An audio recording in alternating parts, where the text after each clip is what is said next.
It's on the menu. Yeah, and then I think when, like, the fruit basket is like the curly part. Okay, we'll go ahead and call the school board meeting in order. First thing, we have is election of officers, so open up for nominations for president.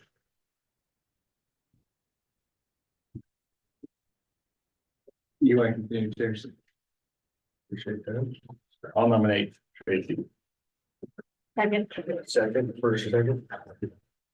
Then move for nominations to close. A second. All those in favor, Tracy? Good. Passes 6-2. I didn't see you, Jeff. Did you? You're good. All right, 7-0. I didn't see You can put me down if you want. you.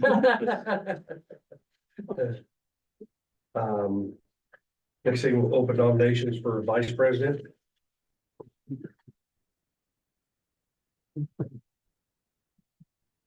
I'll nominate Jason. Motion, I'll second. you got a second? The other ones? What? We close nomination? Second, A second. a second, nomination are closed. All those in for Jason? 6-1. Very good. Now we need approval of the agenda. Approve the agenda as presented. A second. And second, all those in favor? Carried 7-0. Pledge of allegiance.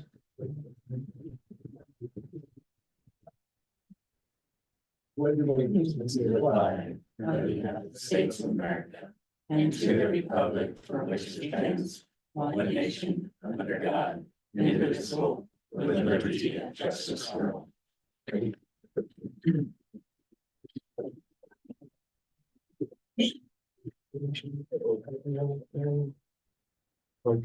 Yes, appreciate everybody making their way out tonight, cold weather. Be careful, so I lived in Minneapolis for 6 to 7 years and only fell once, and so it was like this all winter, so.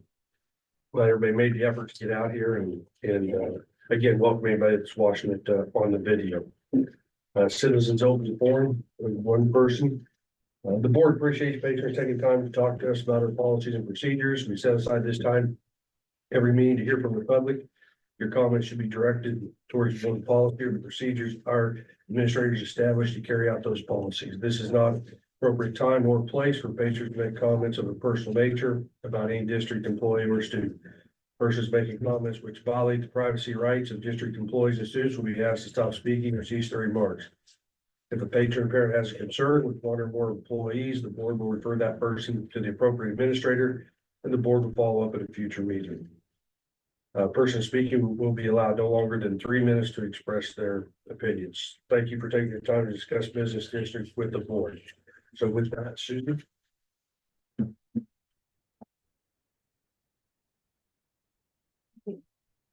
I was listening to the radio last Friday night to the Tigers basketball game, and I heard an ad from a banker about car loans. And the banker said, "We will help you find the best option for your budget." And that's what you all are going to be doing in the near future, finding the best options for the district's budget. And speaking of cars, my husband and I always buy low mileage used cars. And we maintain them religiously, rotate the tires, do all that. When they start to nickel and dime us, we start looking for another good used car. Lincoln School was built in 1939, Garfield in 1942. They both had additions in order to accommodate increased enrollment. These buildings have served us well, but when will it be time to stop pouring money into buildings that have exceeded their serviceability? At what point are we throwing good money after bad? When is it time to build one functional, accessible, energy efficient facility that can accommodate current and future technology needs? As a taxpayer, I would like to hear the school board discuss the wisdom of spending millions of dollars year after year on very old buildings versus building a new facility.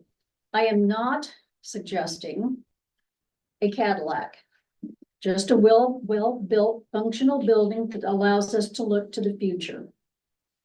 The board is currently looking at pouring millions of dollars into very old buildings. And I like old, okay? I realize the enrollment is down, but I believe enrollment numbers will fluctuate in the future years. Clay Center is not a dying community like many rural towns. As housing availability increases, I think population will stabilize. And in 2023, our population ticked up just slightly. Your task is not an easy one, but please don't automatically take the easy way out by continuing to patch up our current infrastructure with no plan for replacement options. And then I want to add, last month I talked about teachers whose kids became teachers and taught in the district, and I left off Lisa Bauer and Paige Tadigan, so I would thank them for their service to the district. Thank you. Thank you. Thanks. All right, with that, we will move on to Wakefield. Okay, so, Wakefield is here to share their action plans. There's a link in the board docs, but I also printed them for you. And before I turn it over, just a reminder, we're accredited on our district plan, and reading and employability skills are our two focus areas. To KSDE, Wakefield is actually two buildings. They're a K8 and a 912.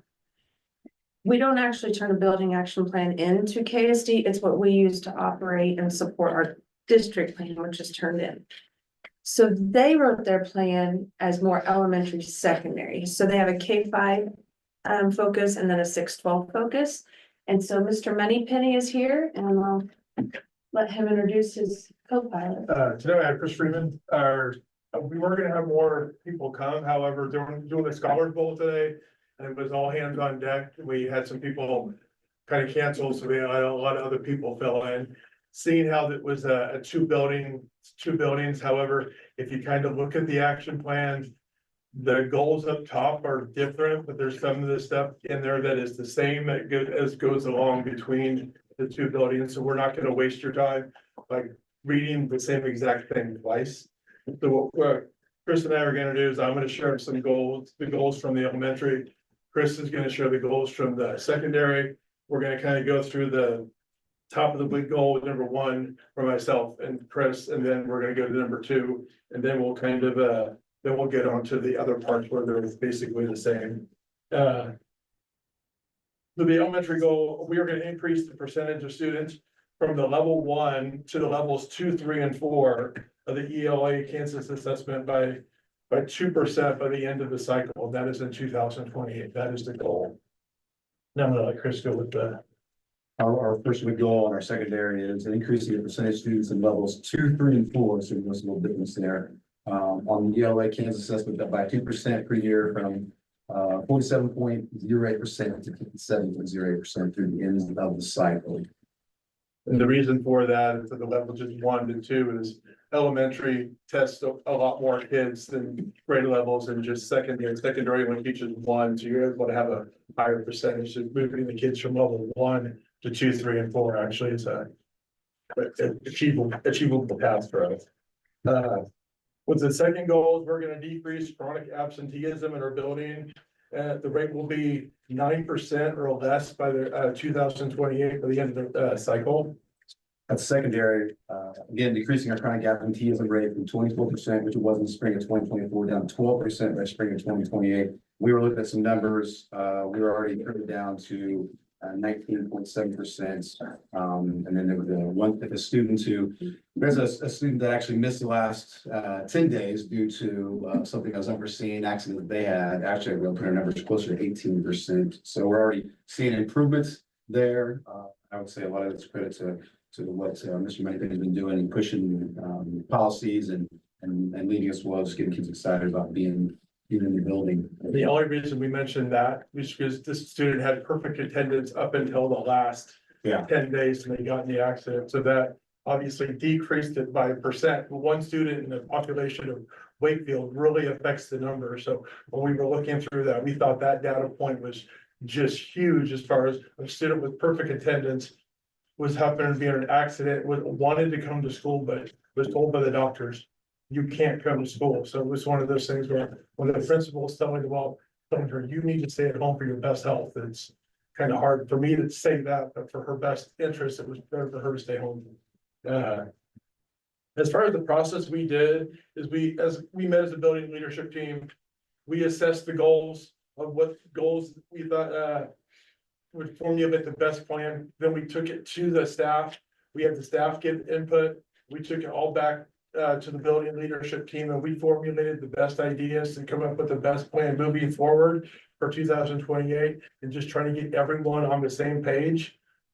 K through 12, it's treating them as separate buildings, but the nice thing about it is we all work together, K through 12, and hearing just from one level, from having a kindergarten teacher help or a first grade teacher help a secondary teacher, like, for example, classroom management. How can you get your kids better focused to learn? This is tricks of the trade we use at the elementary, and having them communicate with the secondary. And I've taught K through 12, and there's a lot of tricks to the trade, and they do work at all grade levels. Have you talked about the loops? Well, just to add on to what you shared there, I know a couple of our DLT meetings that we had in the previous years that were leading up to all of this. We had talked about taking a student and looking at them from the beginning, what it looks like in their kindergarten years, first grade years, all the way up through their senior year. Like, how do we grow them? Well, we're blessed because in our building, we get a chance to do that for those kids that come in at the K level and are with us the entire way. So we get, instead of having to kind of communicate outside of buildings, when we talk about communicating inside our building, it's you walk downstairs, you're like, hey, how did this work with that student? So like, to kind of piggyback off what he was saying there. So the blessing that it is for us in our building there. Our teams, we have communication teams, which are made up of Mr. Khan, Mr. Couch, who's new to us this spring, and Ms. Bergmeyer, and they are in charge of communication with community, students, and staff regarding our goals, needs, opportunities, and events.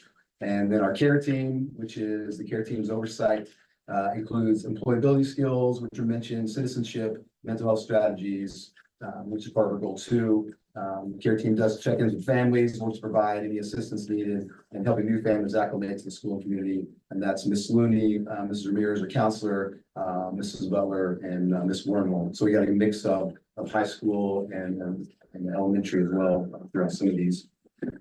Our student engagement team will focus on increasing participation in activities, attendance rate, graduation rate through recognition, student of the month, student of the year, quarter rewards. We have a panel that meets that votes on our student of the month, and teachers are putting in information for that on a weekly basis on that, and they meet. And we post that out. So if you come in our building, you're going to see that one of the first things you turn left from the office. We have that each there with a elementary student, a middle school student, a high school student. That's one of our counselor, or excuse me, one of our special ed teachers, Mrs. Patrick, Ms. Williams, another one, Mrs. Ellers, and Mr. Souser.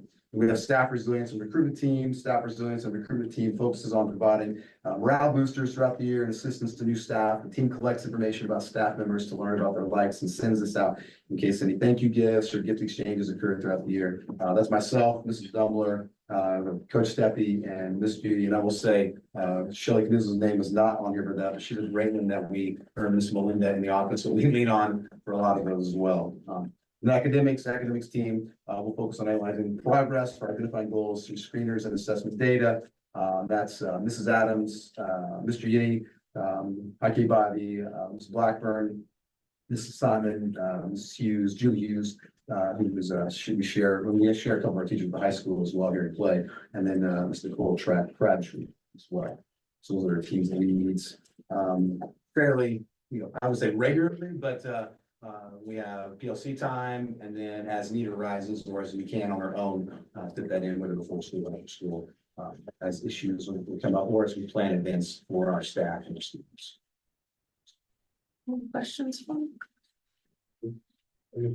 We're going to, this is out of the Christmas notes, but I'll tell you, I enjoy reading the 5 Teach 5 system thing. Everybody taking a look at that. I mean, but after 2 months, student tardies have dropped significantly after that. I think that's a neat program. And then this sign out procedure digitally, I think that really sounds like a neat deal. give you a chance why they're leaving the classroom and problems, so. I appreciate that update. I don't know if you have anything to add to those, but I really enjoyed. On the 10 teacher, I'd love to say I came up with it on my own. However, when I was at Junction City High School, they had a 10 teach 10, but they have 90-minute class blocks that I saw benefits from that. And unfortunately, the sign out procedure came from COVID. When we couldn't just have kids come and go, but they used that in that online form. And I just kept it and it's really helped. So I've seen it only helps with the staff and their engagement in it, making sure they're following through. So it's not just me. I had the idea and they are the ones who are just jumped on board all in and they're the ones who are making it possible to happen. Very good. Appreciate it. It works well on mine, particularly in the classroom setting, it works really well. And the kids, they're actually very open, communicate very openly about the appreciation they've had for like Mr. Moneypenny's leadership and just the simplicity of some of those things and the need for it. They see it. It's given some of our kids, even I would say our vocal leaders have been not afraid to be more vocal and say, hey, these are issues that we have and can we address these things? So I think that's part of it too, are some of our other kids taking as a page from his leadership and then also us as teachers modeling it, and they're saying, hey, these are things that the change is good, let's continue this. And then now they're talking to their peers like, hey, I've heard in my classroom, like, this kid's not here, let's get him back. When we can get our phones back at the end of the day, let's go text this kid, let's call them, let's send them an email, because we care about them being here and we understand it's important that they're part of what we're doing. So it's a full process of all of them. So, but he's done a great job of leading that, so. Appreciate that. Thanks. Thanks, guys. Thank you. Thank you Good very job. much. Okay. Consent agenda. Any questions before we need, consent agenda items?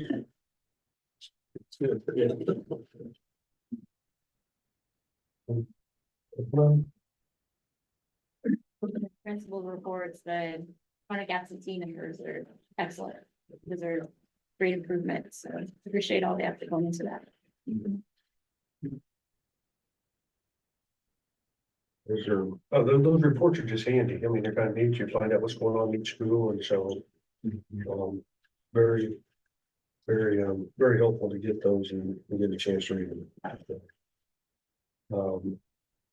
If there are any questions, I move to approve the consent agenda items. Second, all those in favor? Okay, 7-0.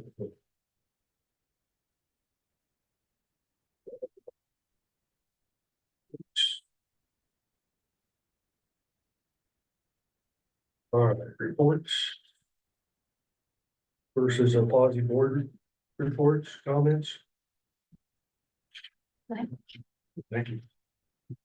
I had the honor, I'll put it that way, and the privilege of being invited to attend last month, the second grade class, Mrs. Fitzmyers, there at Lincoln Elementary. And I enjoyed every bit of it. And they're good for that staff, and I really feel they are. And the kids, I was just there an hour during math class, but it was definitely a remedial math class I needed, so I'm all for it. I learned just as much from them too. But anyway, I look forward to going. I was invited back again to Lincoln for another grade, and I look forward to going to that this year, then plus Wakefield also. So, but anyway, it was a great learning experience for me. Very good. Appreciate it. Anybody else? Just want to shout out to the crews that clean the snow and driving to make sure the roads are ready, and admin that had to make the decision. No, it's not an easy decision. I know. I appreciate all the work and all hands on deck to try to get us back to school as quickly as possible. With that, I would same thing, get things cleaned up. You're never gonna make everybody happy whether you at school or not. And so we do the best we can and make those decisions, the best information we have at that time. And so I agree. I would just say is after going through something like this, and I can remember when we had a big snow, or somebody put it on Facebook in 78. And a lot of people, this is the first time they've had to deal with this much snow. And so again, taking advantage of the opportunity and looking at our plans and what we did and reevaluating those things and be a great thing to learn from and also gonna shout out to Anita, stopped by and she's out there in sidewalks out front and Sullivan and did a great job with them here in the building too, finishing cleaning them up. So, but everybody, yeah, I think you do a good assessment of it and always learn from these opportunities that don't happen very often, especially that large amount of snow. So. And then the other thing is that, because we attended the, Christmas dinner at Wakefield. And so, it was a great time. Food was great. It's really neat to invite back the teachers that have retired from there and the crowd that they get. And so, they did a great job with that. And, you know, me and Brett and Jacqueline were there and they really well run and neat to see. So. Anybody else have anything? The singing Christmas tree was fabulous again. And I recognize the amount of work and time that takes to put on, but it's a blessing, very enjoyable. So thank you. Anything else? I think your fellow colleague should have said is in charge of setting that up. Yes, I know.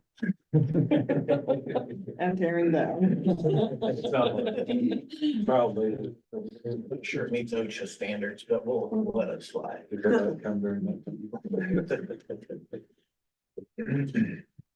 Okay, with that, we'll move on to superintendent's report. Brett? Yeah, I'll highlight it, and I don't wanna beat the drum too hard, but I can't say enough I can't, it'd be impossible to name everybody that, contributed to assist in dealing with what, like you said, many of us in even our professionals that deal with that every day, so much snow and material to move. And it was our maintenance team, our grounds team, principals, teachers, staff members. I mean, everyone really dug in and did their part. And the uniqueness is there was just so much manual handwork required because of the snowdrifts in front of the schools to get us cleaned out.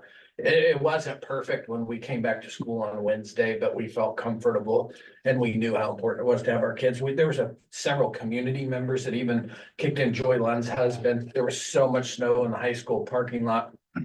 Our staff did everything they could to shove it to the side, but handicap stalls weren't accessible. Joy's husband came in and helped move that material to ensure we had access. I could just go on and on, but the amount of hours that our maintenance and grounds guys worked doing, there was only so much they could do in a snowplow. So much of it was boots on the ground, moving snow, and I'm very, very thankful for them and their work, and also everybody else who kicked in. So thank you, and I hope we don't see another one like that for a while. A big thank you to you guys, Board Member Appreciation Month. Thank you for your service. I know you guys get paid so much money to do this, but seriously though, we thank you for your service and being willing to contribute, and even things like visiting our schools and going and seeing our teachers in action. That's awesome, Dave. So thank you. Thank you for Chartwells for providing free meal to you guys as a thank you for Board Member Appreciation Month. As it relates to my report, just have a couple of things and I'll let you read the rest, questions if you have them. January, as 334 continues to make decisions about their future, the area districts are getting together because it's going to take a long time. We're not saying this will be next year. It could be, we don't know. It depends on some decisions that they make. But if they were to close, the 5 surrounding districts need to come together and make some decisions on how those boundaries might be divided up. And so it's the group superintendents, we've been meeting and discussing pros and cons and draft and all kinds of things. And we think we might be ready, but for anything to work, we'd have to get 5 boards to agree on a plan. And so in an effort to do that, you guys know Dr. Hart, just because of it's the complexity of the situation, we've asked him to come in and help mediate and facilitate a discussion and with superintendents and 1 or 2 board members from each district. And we're going to start that conversation. Well, we'll share with you where we've gotten so far and get feedback from then the individual board representation. And then see where that goes, see how long it takes, see how far we get. But that would be on the afternoon of the 22nd at Blackfoot Grade School. And so I know Tracy has said that he would like to do it. And so I'm fine with one. If you want to, let me know who would like to attend, and we'll get you on the list and see how far we can get. And again, we're real early, trying to be very preventative, so it's not a rush at the end. It's what we do know from past consolidations is that if you don't bring a agreed upon plan, then it could be completely decided upon by another entity with no feedback. So our hope is to come to an agreement, or as close to an agreement as we can, so that we have some ability to provide feedback in what may become our boundary down the road in the future. So just let me know if you'd like to be on that group. Some other information in here. Did want to highlight, I've had some questions about our capital outlay projects that we bundled for the year, and that where BHS is working on some plans with ADA and access, auditorium, several other things in there. As of Friday, they were about 90% complete. And so the SBT will be finishing up those this month. And then the hope would be that we bring that RFP proposal to you in February, have you guys look it over. If you're good with it, then we'd send it out to bid during the month of February for approval in March. And then they'd be summer projects, June and July projects for completion. So that one's been hanging out there a little while. And so I just wanted to update you on kind of where we were there. And happy with any other questions that you might have, anything in there. The negotiations turning. Yeah, so negotiation, we'll need 2 reps from the board. Linda did last year. I'm fine with doing it again, if that's okay with everybody. Linda. So if that's okay, so we'll continue with that. And if you have questions about training, you can't make it in person, I think there's online, text August or email August if you have questions about online or other alternative training options, but we are all required to be trained, so. At January 22nd meeting in Glasgow. I'd be more happy with that. Plan on it. Okay. Thank you. Any other questions for Rick? Oh, excuse me, Brad. Saying I just had a question on this and anyway, on the Excellence Foundation, that newly formed USD 379 Excellence Foundation. What was this, in the past, was it an ongoing affiliated type of foundation program that we had through the school, and then it was a name change? Because that's what I was just curious about to see. So my first month or two on the job 6 years ago, Lori came and talked, when they started the Clay County Improvement Foundation, when they started that, they set up a fund designated for USD 379. And for years, it's just been, when you see match day, it says USD 379, there's been a fund there. And so, and every year it gets some money, we don't necessarily go out and solicit money for it.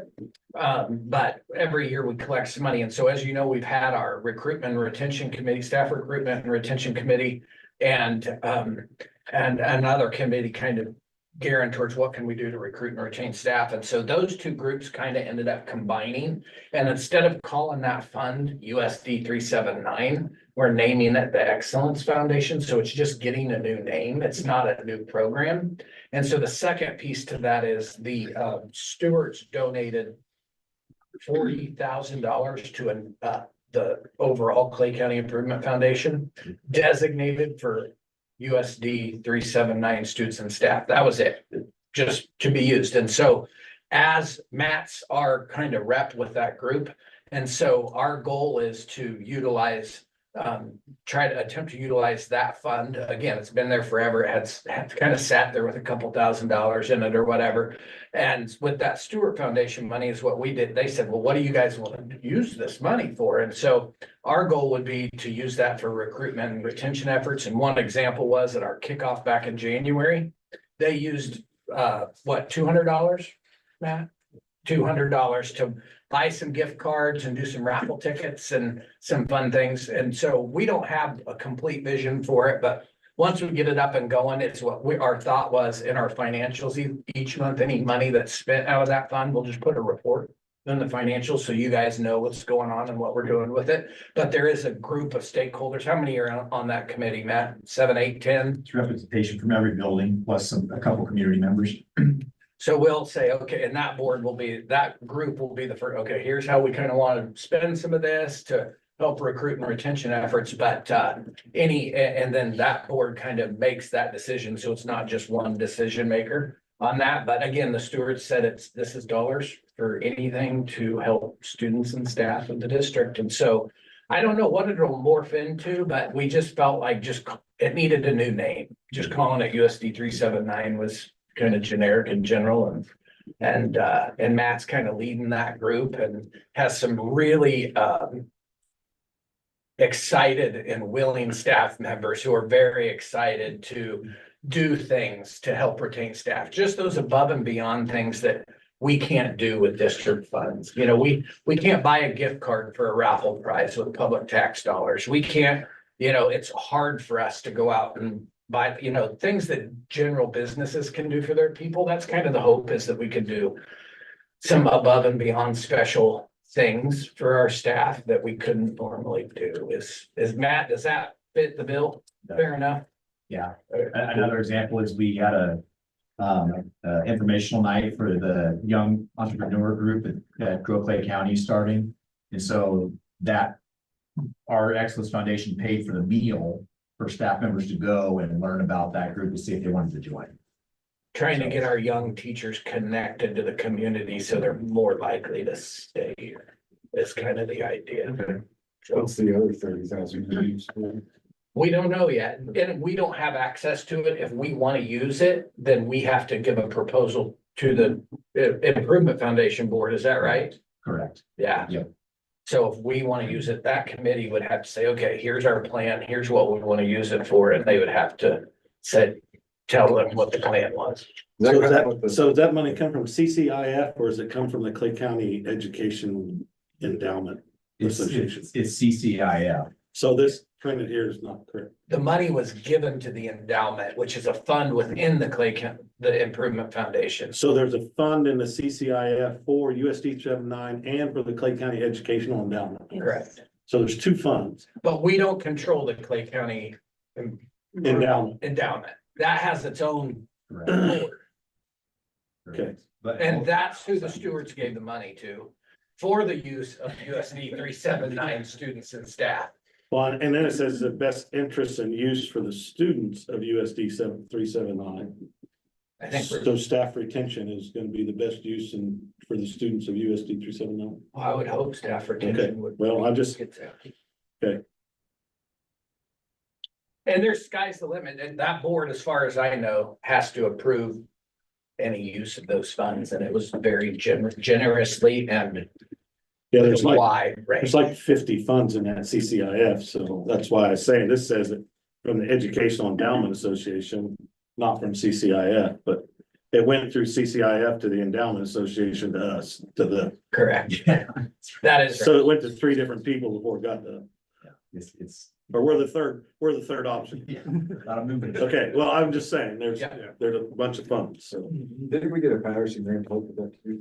We do, we're meeting this week We as a are. group. And that one's a little different. It's specific to paying for tuition, housing, or those kind of things while someone's working on their degree. Grow your own. It's a basically. grow your own program. It's not for some of the things. It's definitely for recruitment, but it varies specific, That's 50,000? 50. And we're meeting Wednesday. Yeah, you gotta identify the position and And how then you're you gonna- plan for it, and then you go out and recruit, we got a lot to talk about. Stay tuned on that, but we have some exciting ideas on how we might be able to recruit for specific difficult to fill positions and help an individual get there with the intent of eventually hiring them. But there's a lot of work to be done on And it. when we wrote it, we had a cost for the person that has a bachelor's in something and we get them the restricted route.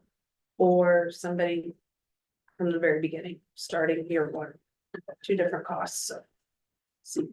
And again, I have no problem with the fund. I just want to make sure, we collect tax away from community and that it's unsolicited. There's always gonna be people that want to give money to the school district, just as long as we're not soliciting it. And that 50,000 is not at the improvement foundation. Right. It's here in our 35. Right, because it's a grant, but through the foundation stuff, it's that, just like Stewart's great people, did a lot, they want to give it to the kids, and there's gonna be people who want to do that. I just want to stay away from soliciting money to go into that, since we're already collecting taxpayers' dollars, so. Hey, back to 334. Yeah, How's that gonna affect our tele? And fees, et cetera, et cetera. that's a good question. It will, well, if they eventually close, the net impact, it will be an impact. I think the admin fees, 58,000. And so that would have to be divided Divided by. between the other four. Mhm. More important things not to give them. What's that? The more important things that are evaluation that go up a lot. Well, That means your we mill, already, that means your mill levy doesn't have to. and we don't want to, Unless, leaving, right? and being careful not to stretch the transportation services too far. We already cover a really big area, We go to the county line now, so, So- right. but a couple more miles into the county line if we need to. Of course, the school district boundary goes outside of Clay County. That'll be a first. So all that plays a part of it, we'll discuss it. The biggest impact is, the best example I can give is when the pipeline came back on the tax roll 2 or 3 years ago.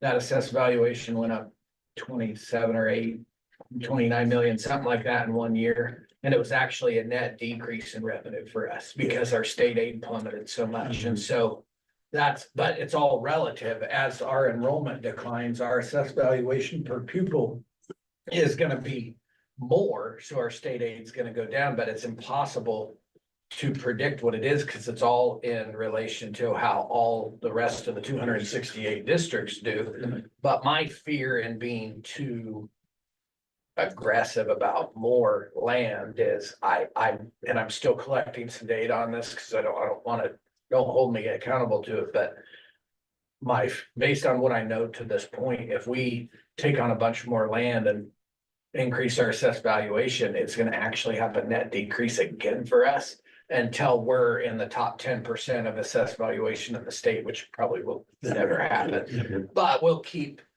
taking dings on state aid if our assessed valuation keeps going up too high. Plus balance that with, And you'll get the bill, like, if you acquire, at least like the town, right, don't you acquire the two buildings that are there? maybe. That's unclear at this point in time. There's a lot of factors to that, but you could. Depending on. I think that should be, they sell their property to whoever they want to sell it to. And that's what happens a lot of times. They'll say Not- $1 or Not whatever. push it on to who takes over there. That's what happened when we did what we did around here was we gave buildings to the communities. They could do whatever they want. Mhm. And everyone, well, 2 out of the 3 sold them. So Well, now they have to be approved by the state legislature before you can sell a school building. There's a lot that goes into it with the new law. And so the good news is we're meeting and visiting very, very early on in the process. All 5 of us agree on one thing at this point in time and that is we don't want somebody else to tell us what we have to take. We want to try to control our own destiny to the extent possible at this point in time. So a lot of people didn't get to agree on something, but it's been a good group to work with so far. Because if there's not agreement, the state will tell us what's gonna happen. That's, yeah. well, you got state consolidation, which So it would be best if we can come to that conclusion. I think the state stepped in here a while back on the smallest school district out west. They did. Denied some stuff. So whatever we decide, the board, state board still has to do. That's my All understanding. 5 of them.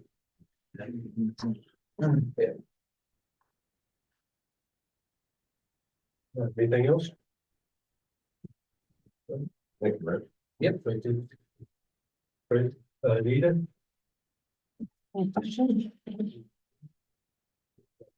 One meeting for this school year so far, but hanging in there pretty good.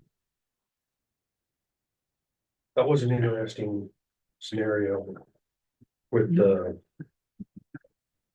who's at that meeting to make that decision and very, We've been to a law conference and they gave an example. It's a real example. That a gifted teacher had written an IEP and had put in a transition. When you're 14 and older, you have to have a transition plan. And they had written in there that the student, he wanted to be a pilot. So they put in there that he would take flying lessons. And there wasn't, the LEA wasn't someone who really knew. So they signed off on this IEP and the district had to pay for flying lessons for that student. So you really do have to be careful that the person who's standing in can be, speak for the resources of the building. And we have that's them worse than coming paying to for our. busing. No, I didn't. All right, just let y'all know that I'm gonna start flying next week. And the bills are working, Oh, you came with one either. yeah. I'll have my dog with me, so. I'll be good. Any other questions for you? Okay, Jack. I have just two things that aren't in my report and then I'll take questions, but one on January 3rd. Tracy joined myself and our 612 social studies team. We watched a Zoom, got to interact with our current provider for our resource and we're getting a copy. There was a copyright change at the high school level and it really, I mean, history doesn't change itself, so it was just kind of that last chapter, so. Teachers are gonna review that, but we have an initial quote back that is around 65,000 and we spent 75 the first time. So I have a little conversation I need to have with some of the elementary teachers to make sure.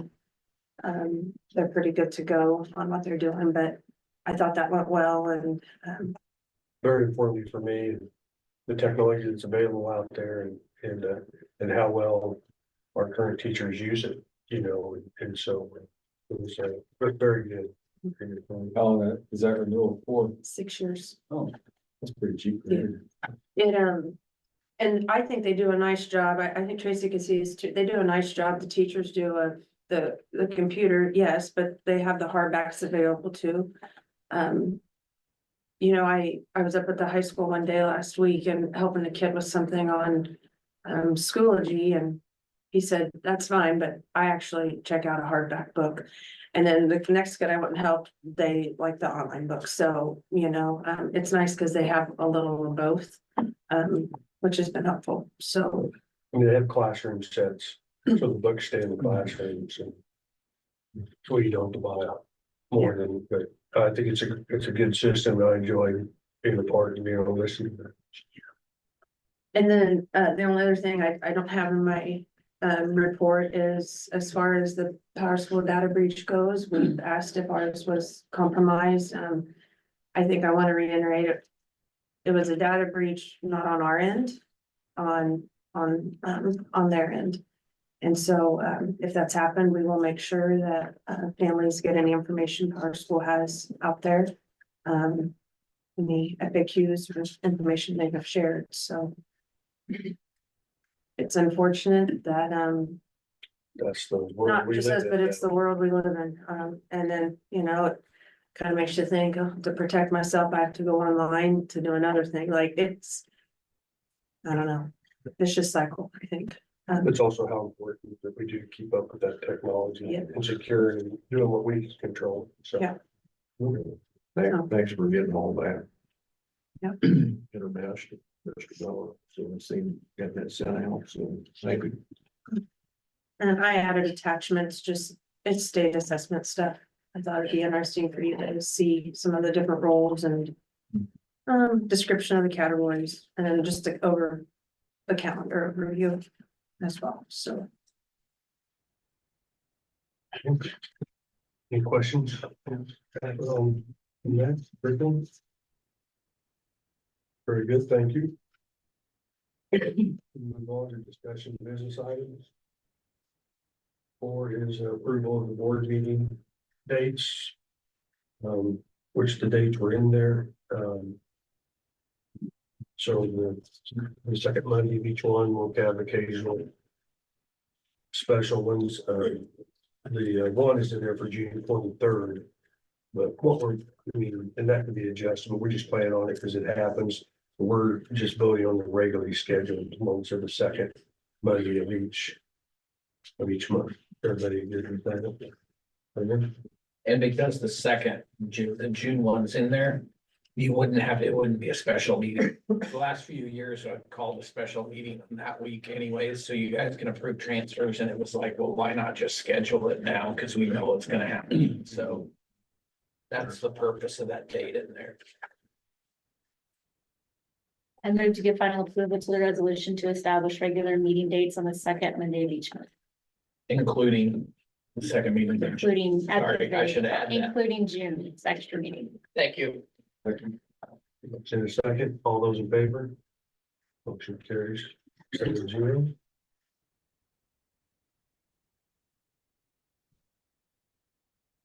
Next item, calendar approval.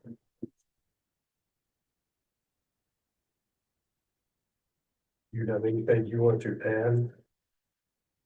Second read, and I don't, you go. No.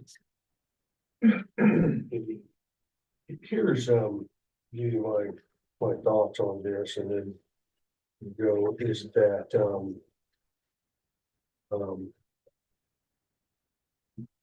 who knows what, first, as a board, this is at least just how I look at it, is that, and I don't mean this disrespectful towards any of our staff or teachers or, you know, there's two sides here, and in my opinion, one is just a bad process from this standpoint, okay? Is that we get 2 or 3 options shoved in front of us with really not having any input into it, and I hope in the future that, you know, we've done some things, Jason, some of us have been on some of those meetings when they put together things and discuss them, and I think this is another thing going forward that if we could get a board member or 2 on there and one of them when they talk about it to give some input, and because here, my only hate with some of this is that, you know, we're here and we got elected here to represent the community. And this is an hourly working community, a lot of both parents work. And just, I think the calendar needs to work for both the families and our certified staff. And so I think by having a couple of us involved earlier, I think we can do that. And at least we have communication better on and be better prepared to say, yeah, this is what we want to do and this is what and why. So that's the other thing with the calendar, and I've visited with Jacqueline about this. The other thing with the calendar that I think is hard on our community and hourly working people, and when parents both work, is when we start the day at 8:25 and they're supposed to be at work at 8 a.m. And I got a few calls that, you know, it was earlier than that, right? Yeah, so at one time it's like 8:10 or something, or No, because of transportation, the secondary in Clay Center, the secondary schools have always started before the elementary. right. It used to be 8:30 and we moved it to 8:25 in But 2013. there's something about, they said they couldn't drop their kids off as early at the school as what they used to.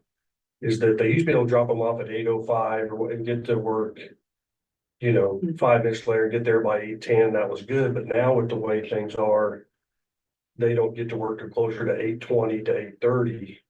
And so, you know, I just want to try to work for everybody in the community as much as possible and take the fact that we have double working families that work hourly. So Lincoln store's open at 7:45. And so, yeah, is that, it must have been, Northfield then. And then we talked about somebody's not there to let somebody in as early as what they were. right? Certified come on at 7:55, and I know I shared with Tracy, I know when I was at Garfield, we had someone come on at 7:45 to supervise. Yeah. And if it was below freezing at 7:30, they had to sit by the door, but they're also 9, 10-year-olds. They're not So our certified staff don't come on contract till 7:55 as well. Right. And that's at different schools though, the time they come on It's duty. negotiated agreement when they come up 30 minutes prior to the start of school. Right. Right. So if we could, in the future, just look to something, we could do something that could help some of them drop theirs off.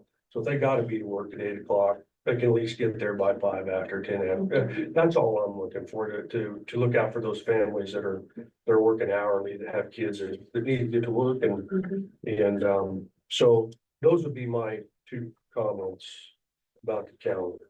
So. We used, when I first got on the board, we had a calendar committee made up of board members and blah, blah, blah, blah.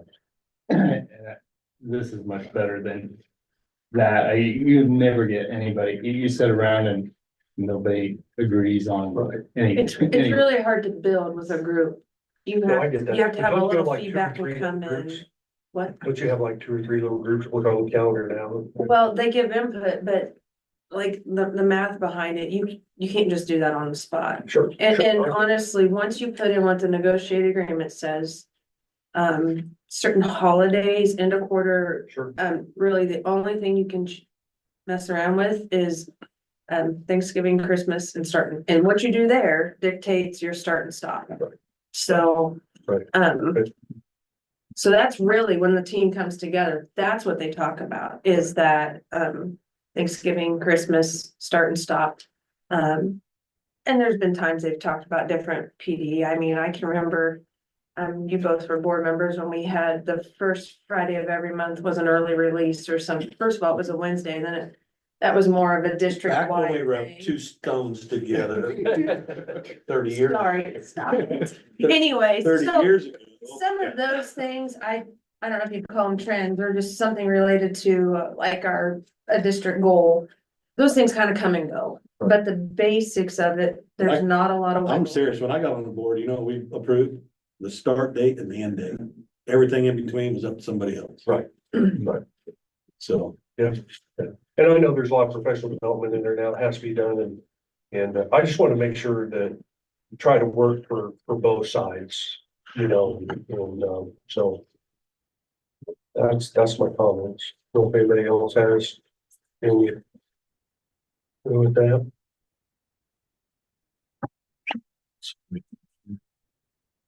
So we're supposed to pick one of the 3.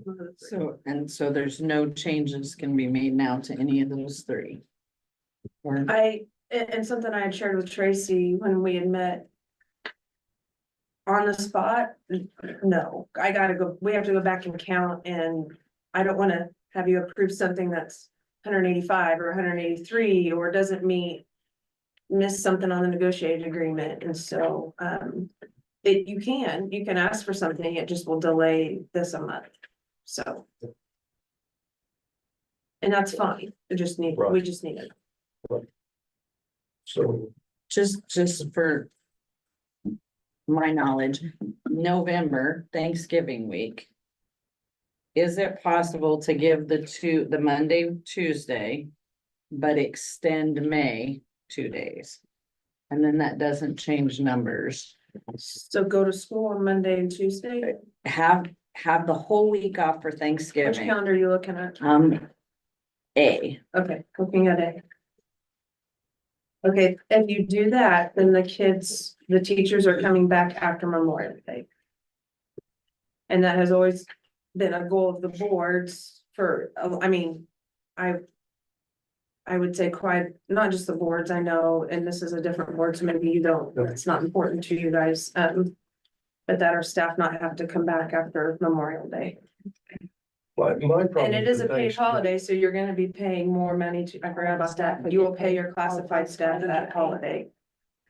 Then that are. And like you're taking that whole week off in this community, to me is a bad fit. We have a lot of hourly people. We're not a college state. And now they've got to go and find childcare for their kids for the whole week. I asked the moms, sorry. I just don't think that's a good fit for our community. I did ask the people that I work with, which are primarily moms and primarily females in my employment, and having the dates this far out. It it's fine. You're either gonna have to find daycare for the 11th of November, or you're gonna have to find daycare for the 24th and 25th. And as far out, you'd be able to make those arrangements. It would be worse if we changed it like at the last minute and they had to scramble. And it's a mom who's been doing this for maybe for a couple of decades, it feels like. You just kind of, as long as you know, the school starts, you pull this calendar out and you're like, all right, when do I need to have daycare? And you make arrangements. Because the nice thing is that the whole school district's closed. The high schoolers are also available to babysit people who need to be babysat. It's something that's, I've been on calendar for years over my career as a representative and such. And I think the thing that we sometimes is hard for our public to understand is our teachers are contracted for 184 days, whatever that day is. That's how many days we're going to school. So we're gonna have the same numbers of days off. They're just gonna be at different times. And there's give and take to that. Absolutely. And so you take the week off, it's all in that week. Otherwise, those days would be spread out at other times. Generally speaking, you're going to school for a certain number of days and that amount off in between just moves and shakes to different weeks.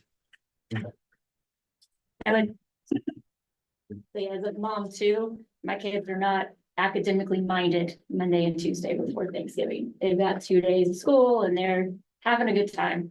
Whereas if we keep them on track for the 3 weeks prior, it's one of the reasons that I like the calendar, see that the staff would do. Calendars are kind of like snow days. No one agrees. I'm serious, it's been that way forever, and I don't know the solution to it, but is all I know is whatever you guys decide, you'll have some for it, some, I mean, that's the Yeah. deal. It's like, And the no way- one's happy when there's an inch of snow and we go to school because it's not safe, and then there's another half that are just thrilled because their kids are coming to school and not staying. And the way we get to the calendar, I've tried 3, 4, 5 different ways and it doesn't matter, you know, always try a different way.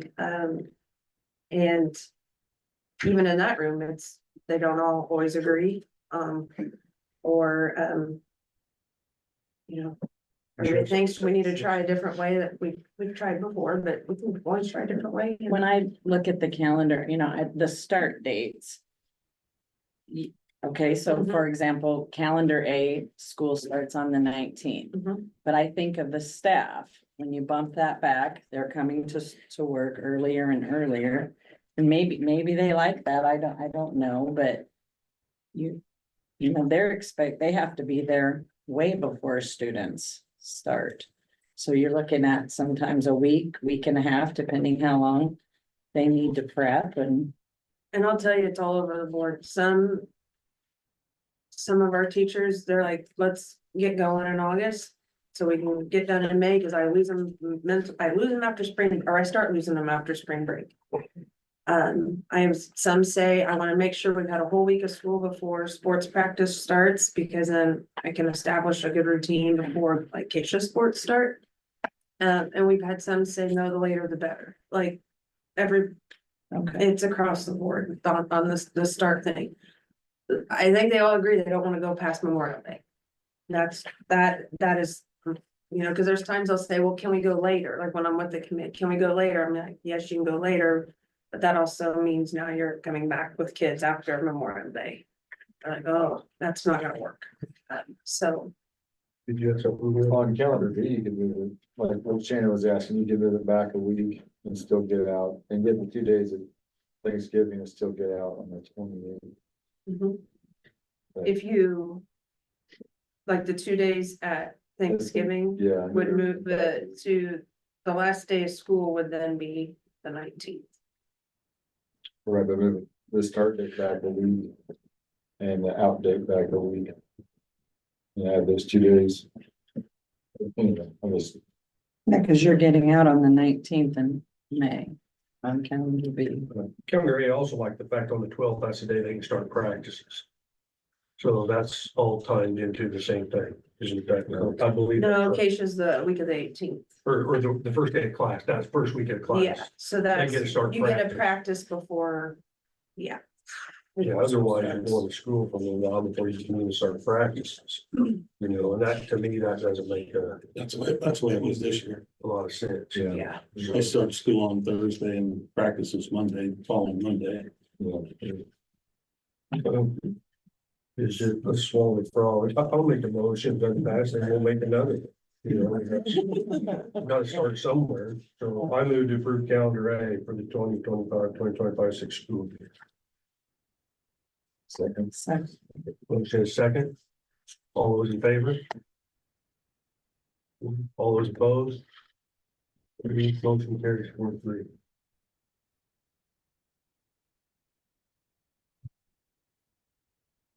Is that,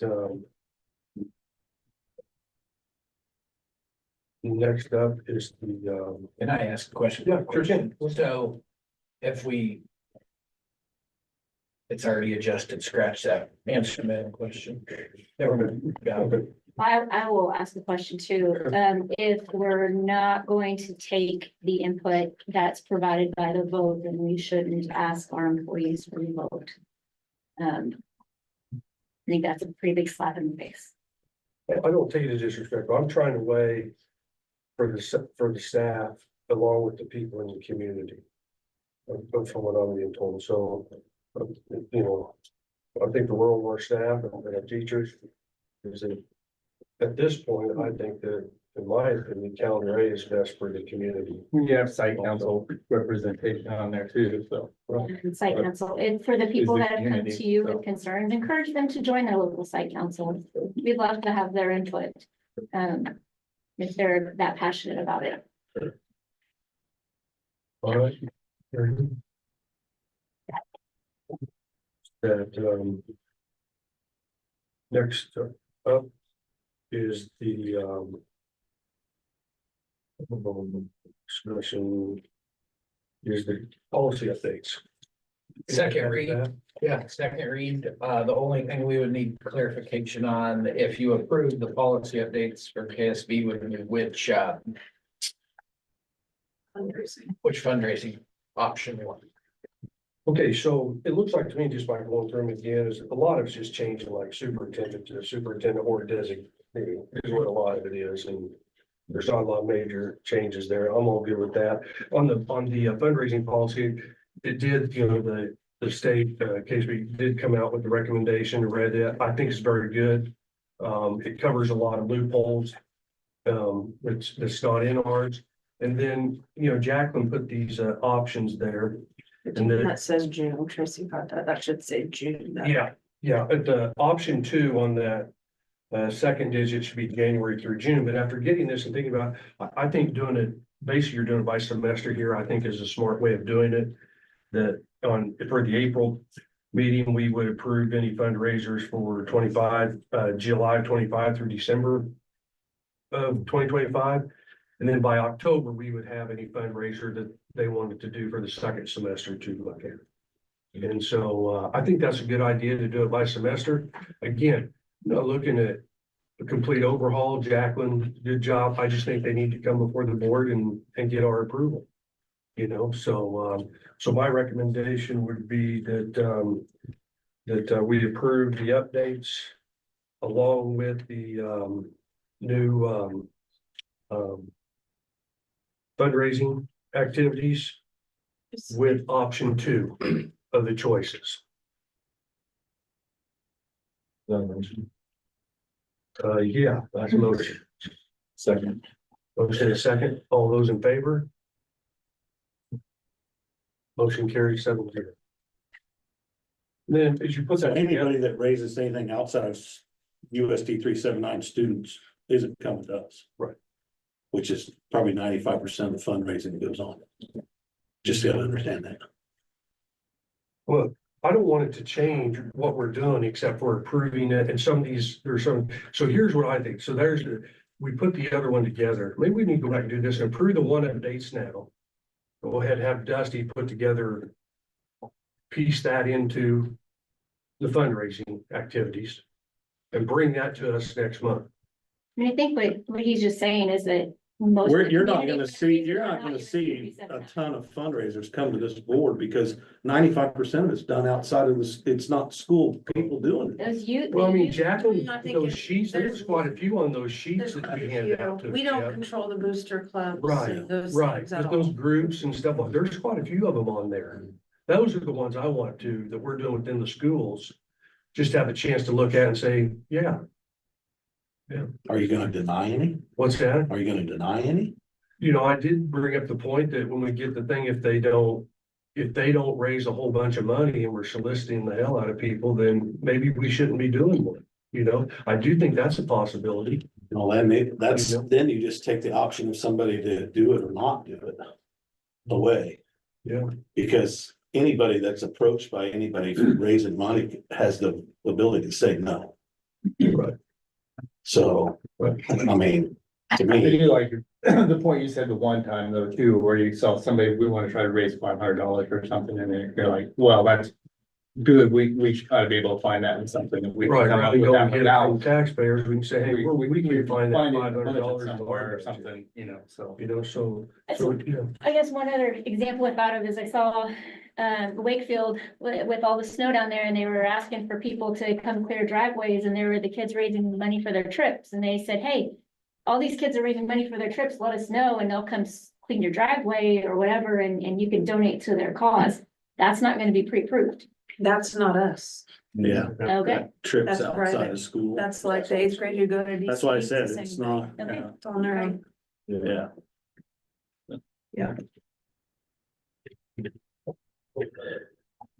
So, yeah, I'm good, they won't get, but there will be a little bit of wording thing, you know, within adding that into that Kansas state policy. Is that something we need to see after that's all done? Jacqueline, you see what I'm saying? Yeah, scroll on that policy, it says that. Because that's not in there, they're approved We can do twice a that. We can- semester. We can do that We- internally. We I can don't do think that. it's- I don't think we Okay, need okay. to. Say, we've already Okay. approved it, right? No, Yeah, it's yeah, okay. so we'll just leave it like Well, this, that'll okay, be fine. all right.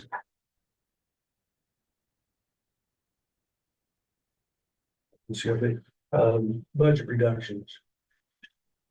And it's kind of update in Yeah, general. give you a little update. And Jacqueline, if you'd pop that presentation up, it's called budget, just more notes to keep me on track so I don't miss any. There's a, it's called, there's an, it's the middle on budget considerations, BOE presentation, 113. Do you see that in there? It's.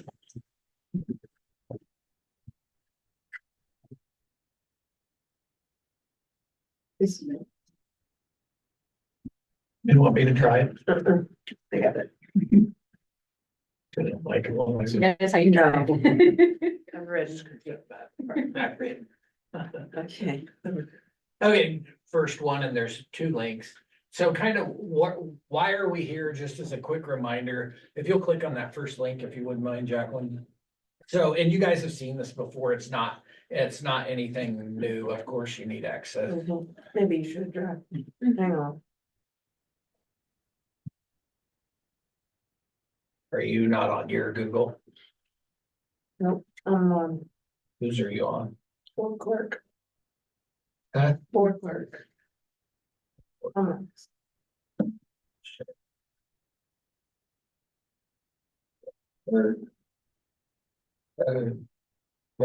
Give that a try.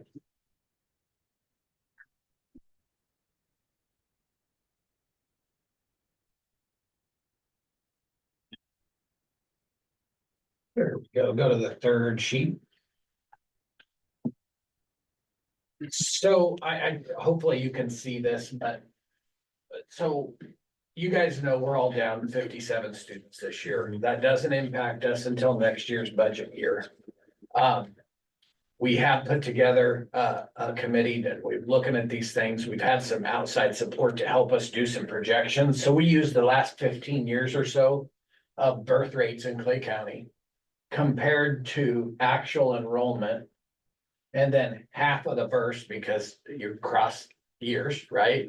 And then we, Ally built a formula here that says when we straight off birth rates, that's how many we could expect, but using 15 years of history of birth rates and how it translated to enrollment trends, this is this current fiscal year, 71, and this is both schools.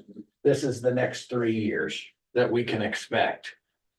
If you go to the second link in that presentation, and I'm just sharing for the public the data that we're using. Of course, you don't have permission for that either.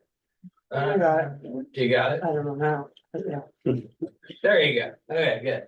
So this is just a snapshot. And as you know, today, this year's data is the only real data that we know. The next 2 to 3 years are just, we do the best that we can, estimating as close as we can with the data that we have. So we know that this year, this is our graduating seniors. This is what we brought in for kindergartners. Down 37 kindergartners, and then a handful other places, but it's data that we know. Why is that data important? Because we're guaranteed being funded on this year's enrollment number. It's current year, prior year, whichever is higher. So we know what we're gonna be funded on, the minimum of what we're gonna be funded on next year. Would I love to see that higher? Yes. Do I have any data that shows that it's gonna be higher? No. Contrary, based on projections with the large senior classes, 99 and 21. This is what we know of coming to kindergarten next year, 57 at Lincoln and 7 at Wakefield. That's a net decrease of 56 students. And so we're looking at another 600,000. This year isn't quite as bad because look at the senior class. It's a little bit smaller. And so you can see what about 20. If we bring in 62 based on that formula that we built based on the birth rate, we'd be looking, so in 3 years, we're looking at a deficit of about $1.2 million. The next year after that looks another year like this. I didn't put it on there. That's too far out to project and predict. But that would be $1.5, $1.6 million in the next 3 years. That's why we're doing what we're doing. And that's what I hope this helps illustrate. That's why we're being so preventative. We're dealing with this so early on so that we don't try to tackle a deficit that we can't climb out of. And so Jacqueline, if you'll go back to the presentation. So that's our objective. You guys have seen that. That's what we wanted to do. Keep on rolling. This was our evaluation criteria: student impact, instructional integrity, operational efficiency, alignment, financial viability, community and staff impact. And that's what our group's been using as our background criteria. Go ahead, Jacqueline. This is our process. And so we've met all semester. We've looked at this first year. We've had 5, 6 really good years in education. We've had some good increases in base aid per pupil. We've been able to maintain a lot of programs. And so these are some of the non-personnel items, just high level of what we can do. And so it's what it's probably not the best term to be using, but in this first year, the low hanging fruit, it was pretty easy to go after. How can we take the surface off of kind of a little bit of everything to hit our goal of $500,000? It was relatively easy. But if we want to be very purposeful and strategic, based on the data that I have now, I believe that we need to start the process of setting up, especially in the city of Clay Center schools, we need to set our system up to be a 3-section district. I don't have any piece of data that is showing that's going to change in the near future. Now, the good news is we're early enough and preventative enough that we can do this over time. And I've been going to each building and talking to the small groups that are impacted, talking to whole buildings. And if we wait 2 or 3 years to do it, we're going to have to hit our RIF policy, and that's going to be really ugly. We're going to run out of money. We're going to have to hit our RIF policy, and then you're trying to play catch up. By being on the front end of this, if we do this slowly and intentionally and strategically, and like I told staff at various building meetings, if we utilize retirements and resignations, 85% of our budget, we can cut some stuff, but there's only so much stuff to cut when 85% of your budget's people. So the idea would be to look at areas where we have retirements and resignations and ask for voluntary movement to slowly develop into a 3-section system. I hope I'm wrong, and I hope in 5 years our enrollment spikes, our community grows. I hope in 5 years somebody tells me I'm wrong. I'm wrong. I just don't have any data that says that's the case. I will celebrate with everybody if if the opposite happens. But we're in a financial position to where now, like I shared an example this morning, if we see or know of a retirement in a certain position at a lower grade, for example, where we know we have to get to a smaller section, we can supplement that. We're early enough on in this, we could supplement that until we got to that retirement or resignation that made sense. And I feel very confident that we can do that for a while. And go to the next one so I stay on track. I hit that. Hold on, go back real quick. So the important message that I've been telling every building is, because we're early enough on in the process and ahead of this, I do believe 100% sure we will not have to do a reduction in force for next year. We will have enough openings to where even if we have to make some shifts, everybody that has a job with USD 379 now will have and be offered a job next year. It just might be different. And so I want to keep reinforcing that. Yes, we need to reduce some sections, but we have enough openings and there's enough strategies in play where we can move people around. I can't guarantee anything in the future, but right now that's what I know. Yes, at my end, we want to make those moves voluntarily first if we can. We want to open those up. So once I get done doing building meetings, we're going to send out a district-wide email and saying, okay, here's the openings that we have. Here's the areas in which we need to make some adjustments. Does this position interest anybody? And our staff, I'm with them. I understand. They want to know, well, where's it going to happen? Who's going where? It depends. Because by doing a voluntary movement process, the dominoes will start to move. And so this spring, for example, we have an open position at Garfield because Mrs. Robinson stepped in, is doing a long-term sub job. Thank you to that, but she's going to go back to retirement next year. And so if we can find somebody in-house to take that position instead of hiring additional, and that might not be in a grade we need to make a reduction, but then another move in that building might have to make there, which then creates the reduction in the section here. And so I know it drives staff crazy. Who's it going to be? When's it going to be? Well, I don't know. We're not just going in and, like I told some staff the other day, like, it would be so much easier for us, for me, your principal, to just look at where the openings are and go, well, you make sense there and you make sense there. That's what we're doing. But we know that's not setting up for success and buy-in. If we have to get there and we have to do that, we will. It's decisions with input now. In the end, if we don't have volunteers, there may have to be some what we consider command decisions. We hope there's volunteers and enough movement. It's only February. We know we're likely gonna have more open positions. And so that's takeaways. No reduction in force, even though we might do away with some programming. Every staff member that has a job with us now will be offered another position in our district. So no one is losing their job.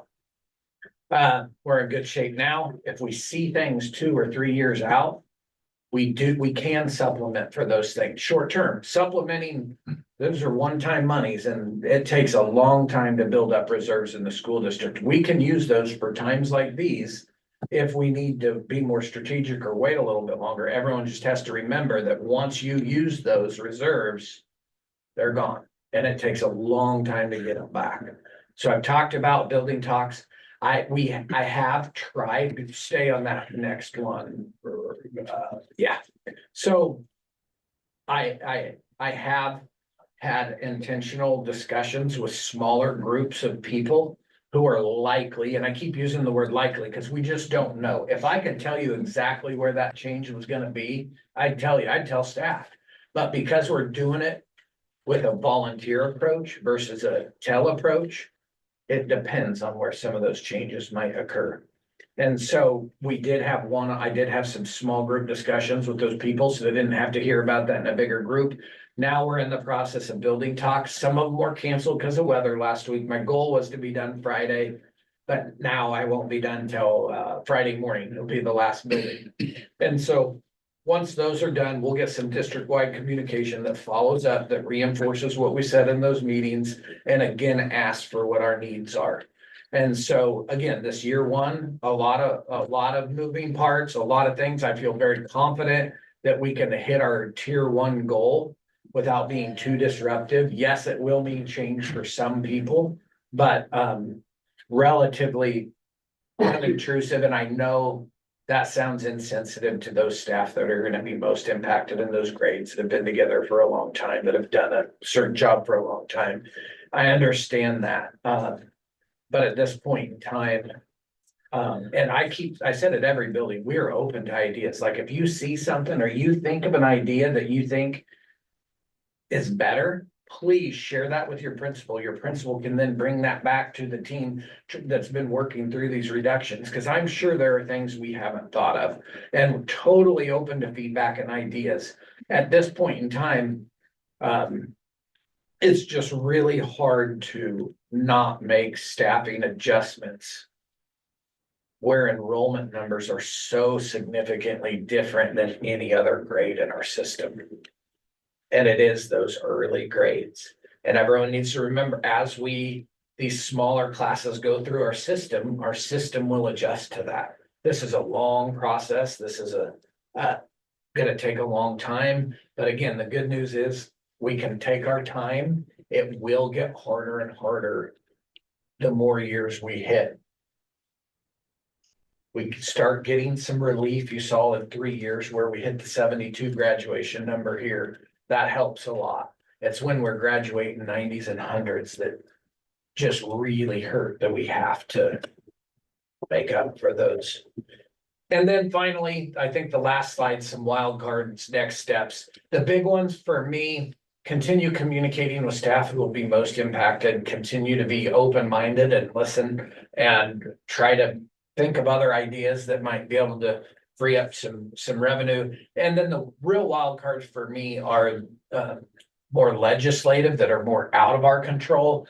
So what happens with base aid per pupil this school finance session? Does it stay with the CPI? Does it take a decrease? I have no idea where they're going to. Do we get additional SPED funding? That SPED funding that we got that we're getting this year, that extra payment, that's gonna cover our complete assessment increase next year. So that's great, because now we don't have to dip into general fund or LOB, which is huge, because that's gonna be a 6-figure number for our assessment next year. Our advisory board met today and talked about it. It's a big number coming off of COVID. We gotta make up for some of that. But the good news is, won't hurt our bottom line, because we're gonna use that check that flow through that we get for the additional excess cost. And then the school finance formula, I think it's every 10 years it gets rewritten. And that's not this legislative session, but that's the next one. And that is going to be, positive or negative, a huge, huge, huge piece to how we operate, especially if there's major changes. And so, and then again, over time, continuing as we complete tier one adjustments throughout the spring and the summer, as all of these things happen, right when we hit the ground running and we know what our enrollment is next year, we're gonna have to start on tier two and making plans for what those look like. How do we adjust to what our enrollment that actually comes in, so we're always a year ahead? Because next year we know we're getting funded for this year's enrollment number. So that always gives us a full year to adjust to the revenue that we're actually gonna receive the following year. And so again, we don't have to go fast. We don't have to rush. We can take our time and make good decisions and try to, again, find willingness and volunteer to make movement within our district, so that we don't find ourselves where we're in a spot where, we can't pay the electric bill. That's exaggeratory, but you get the point. That's kind of the update. Any questions or comments on that? It says action, but we're not taking action on that. No, sorry, yeah, you can change that, please. Yes, thank you. No questions, we'll go on to the next one. The high school gymnasium sign. I mean, I think we tried to include as much data and information in here as possible. We have received the checks. They're sitting in Andrea's office. They weren't on the donation list because we didn't know if you wanted, because you have to approve the advertising agreement and the donation. So I think the motion that's here before you would take care of both the approval of the donation and the advertising agreement, if that makes sense. There was a late adjustment. Thank you, Tracy, for catching that. In the board report, it had 15.5, and in the contract, it's 15. But it's 15, and so that's been adjusted and is reflected in the board report. I think everything's pretty well written. Tracy, thanks for Tracy for taking the frontline communication on a lot of this, behind the scenes, and then we kind of took it over and get the paperwork done, and he got some signatures, and I feel really good about it. There's no risk to the district, no cost to the district. It's well understood that it's for the life of the sign with no expectation that we would use any district money to replace it. I don't personally see a lot of risk in it. I think it makes sense, and it doesn't put the district at risk financially at all at a net zero. And it will add another revenue stream. They'll be able to sell some advertising on it, you know, for the activities fund. So it does provide that also. And like I say, the full cost of it's covered by the agreement. And so, you know, it's, I know he doesn't mind, but to have a chance like this, for it to happen this quick for this amount of money, for McGee Roofing and Clay County Lumber, and then Double L Manufacturing, it's a big commitment on their part. So you say they're gonna sell advertising to run on this machine? School So- will, yeah. so- Yeah, so is that And it'll gonna work come with the for us? tech class, Is that gonna come to us for approval is through the our, advertising agreement would, so whoever they sell advertising to is gonna have to be? it'll go through the advertising agreement. What if, you know, our agreement, if it's below a certain amount, it will come to us. You know, It's like the sign. yeah, it's like It's like the the signs sign. under the school. Yeah, it's like, yes, Station. but they're gonna work with it. Well, I'm talking about running on this sign when it's hooked up. It's gonna cost more than to do digital advertising than it is to put a banner on the fence at the football field. No, at the At the basketball basketball. game in gym in the high school under the scorekeepers thing, there's the LED sign that rotates through with advertising. But where would this go? But it's going where there is a picture on the legislation, but it's going above where the boys come out. Up there above that door. So it's 13, it's bigger than school. Big. field. Yeah, It comes with, and it comes with its own computer.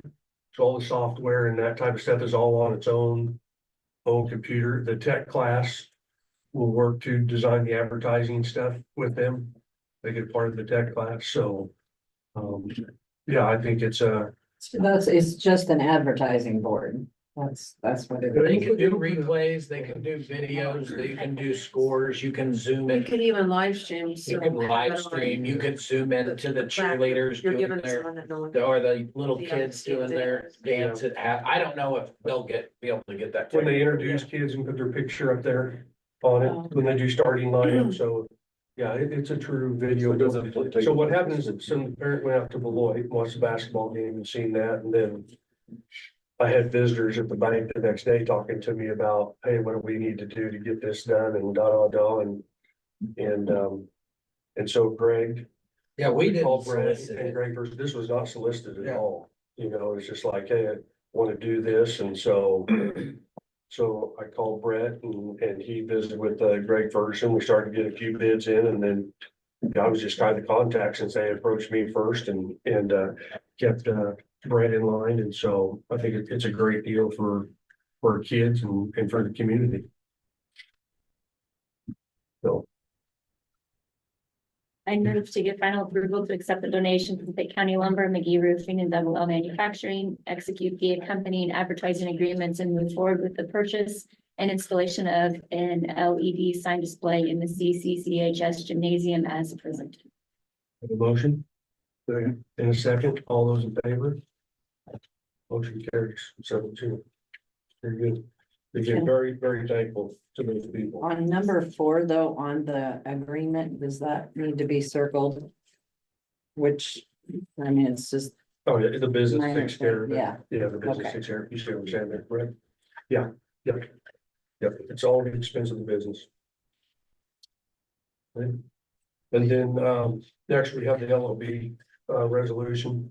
And, we talked about this earlier when we did budget last year, that this would be an option. Just let Brett remind everybody. Yeah, so back in July, we talked about this. So every year, we have the ability to go to the percent LOB that's this average of the state. If you want to go above that, you can't go above 33. You have to have a special resolution. It has to be publicized. Doesn't force us to go to the 33, but it allows us the opportunity if we ever want to. And remember, we tried to max out LOB in July because that's our highest state aid fund. And so that's that dollar per match. It's 34 cents on every dollar right now. And depending on where assessed valuation comes in next year, it may be something we want to look at. Maxing LOB out a little bit more, but I can't predict that, won't even try to, but this would give us the ability to do that if we wanted. And also by April 1st, Andrea has to fill out a report telling the state board or the legislator, somebody, what our intent is. And we always tell them the max, because if you don't tell them the max, you can't, and we never know where we're gonna be in July, but you can always go less. And so this would then give us the authority to be able to go up 1% more in LOB if you so chose, and this, we'd have to advertise and do some stuff, and Andrea has all that down. I think it's. So we need a motion to approve the resolution? Yes. With So you approve the resolution, so then we can advertise it, and then if it gets contested, then there's some other things we have to do, but. So I move to approve the resolution as presented for the LOB And publishing dispatch. and publish. That motion, Second. second. And again, as you say, for people, this doesn't mean that anything's right. This is a way for us to max out our state aid dollars. That's what we're trying to do and take a burden off of our taxpayers. So that is, all those in favor? Motion carries 7-2. That's the last thing. You want to do? Is the, we will, our next meeting is that, and one of the things was, we've done a pretty good job of following one of the, with the school board meetings, you've seen a list in there of what we go over each month and stuff like that. And so, you know, we'll get a chance to look at that, but for the next meeting, the things are on there. We'll make sure that we cover it. Is there anything else right now people want to discuss that you know of on the next meeting? And remember, we do have the January 20th on Monday, we're doing a special meeting. Looking at the options for the district maintenance and things like that through possibility of redoing the bond. That'll be next Monday. Anything else? That would be at 6 p.m. then. yeah. Yeah, 6 to 8. 6 days. Or soon. But sorry, 6 to 8 would be the goal, because those things if we know we have a time limit, I think it'll keep us on track. Keep me from talking about it quite as much. And, you know, in the future ones, then again, Brett will just keep updating us on the budget reduction stuff each month as we go through it and as we learn more. That's like I say, living, breathing deal there to get that to where hopefully in April, we have to do as least amount as possible. So, all right. With that, we'll take a break just a little bit.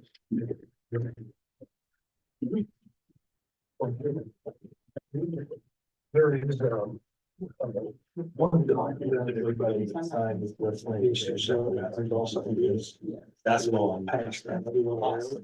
They're gonna pass this around, that's good. Board meeting resolution, that it's on the second Monday of every. Yeah.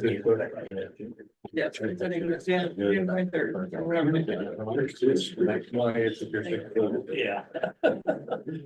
You don't have a T. We have to have She's representation. pretty good. You ready to And then sign? I'm not for sure, I think she's on hygiene for. Oh, yeah. And then runs a couple of, like a mile relay. Yeah.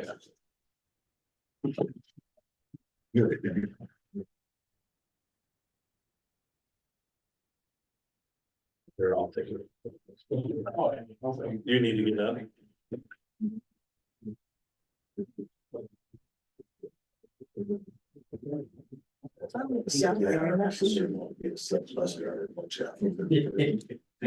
What's that?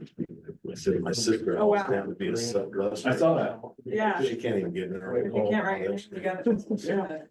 Yeah, that's fine. You know, She's sick. Yeah. They better just make her a route in town or something.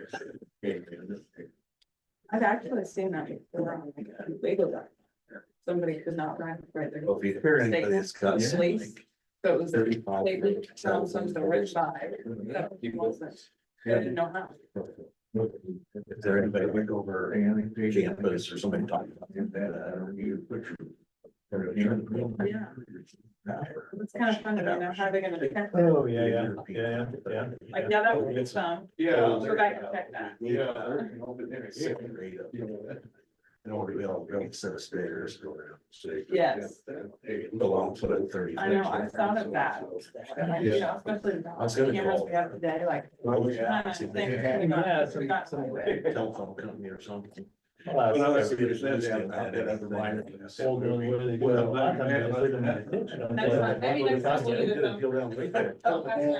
Oh, yeah. You know, they pulled some out down there by like where Allison Thurl is. Yeah. But they cut them in half. I said, it seems like it's out west, I think, and they, you know, and they They have lay a in the ditch. snowstorm, and they just leave them in the ditch, and somebody said they tell the landowners or whatever they can get them. Until Preston, I said, we can find somebody want to just get rid of. I'll ask. It'd be a lot easier. Like, I worked with a girl, his husband's a lineman, with that blue stack, how long ago. Oh, yeah. I'll see. Where their main office is. So, see if he, I can ask her that, They you built know, where, a pretty good facility. yeah. and regular. I can't think of the other way. Seems like that's. Yeah. I hope that many times it doesn't say personnel and. We got a new farm over in your neighborhood. What's that? I see you got a new farm over in your neighborhood. Tanner. Oh, He's took over Braun and Jansen's. oh, is he? Yeah, he's already started, yes. Right. They're still kind of so-so, but he's gonna take over everything, I guess. Him and Jenny. Has your kids' But school Jenny's not district very announced their hot. date? Yeah, yeah. Well, tomorrow, let's see, no, Thursday. If Not she can make publicized it yet? Thursday, then How it lined up she so can far? do it anytime. They just want to get to 36 weeks. Yeah. Okay. But they're giving her medicine to keep her with several contractions. Oh, are they? She's been put on bed rest. So Oh, I okay. told her, I said, what's that about? Those sitting in the chair watching TV all day. Yeah. Which I'm sure sounds really good for about the first Yeah. day or day. It's good and a they can half. snow. Yeah, It makes it a little easier. yeah, right. Don't want to go out and do anything. Yeah, it's a good thing it snowed because it made it a little bit easier. But That's what I did tell Gunny on, I forget however that storm hit, I guess Sunday, when it was so bad. yeah, we'll see. You know, it is actually nice to just have a day where you literally can't do anything. You can sit in, you can sit inside and just go, okay, this is. I agree with Dustin. Sit in the house and do nothing. I mean, it was like, I mean, do Well, you know what?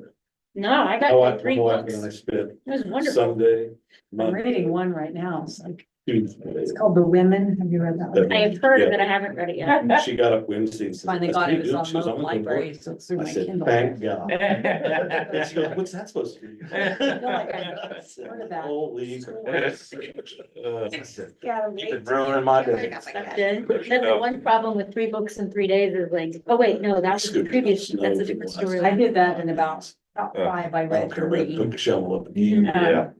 And now it's just like, Then Preston had a bunch was of his that that buddies one? come out. Or, you know, I was trying to tell somebody about, I'm like, I really don't Yeah, so- remember if that was, which book that was. Woke up It's like watching 3 movies. Friday night, we had a deer. My daughter always had Kenny at turned least 2 or 3 30 on on that Friday. same one, an audio one. and Well, a when couple of she's them come in now. reading, It's like, oh, guys, I can't do we that. hate your No. son and we're not Her doing goal nothing is- for him. He burned all the bridges.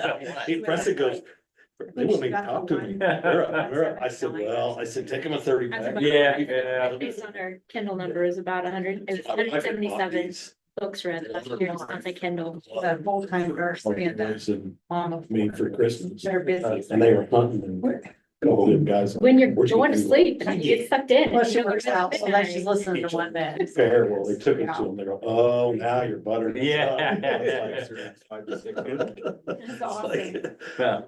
It's ridiculous. But, yeah. No, it's great. That's snow shit. Great. That's not for.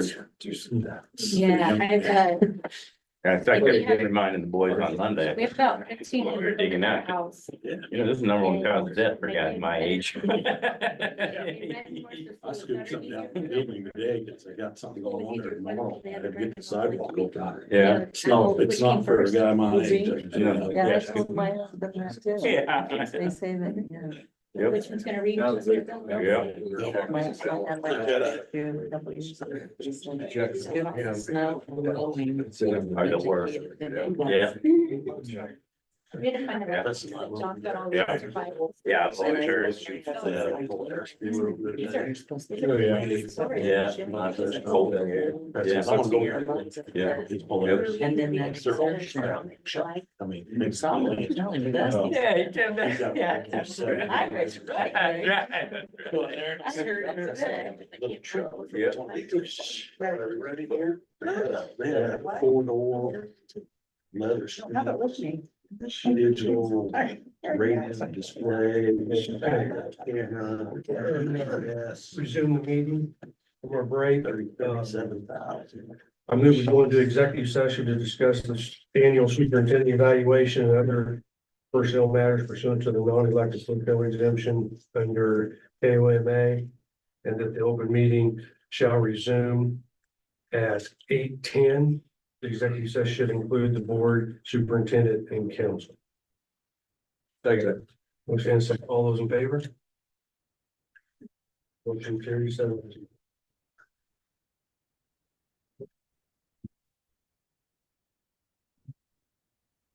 Quit.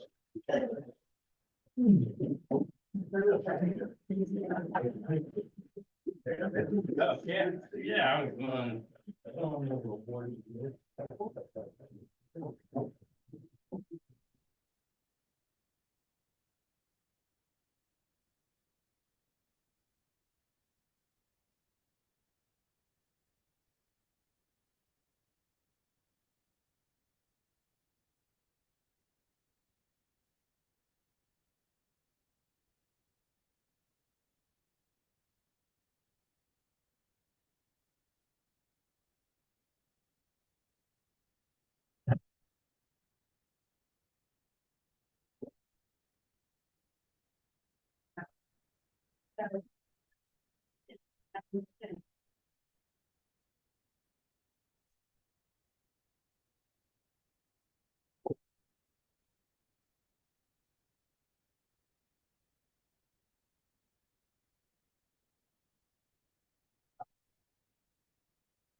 I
don't.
I probably left that on today, because I think I turned it on this morning and I don't know that we didn't use it, and I don't think I turned it back on.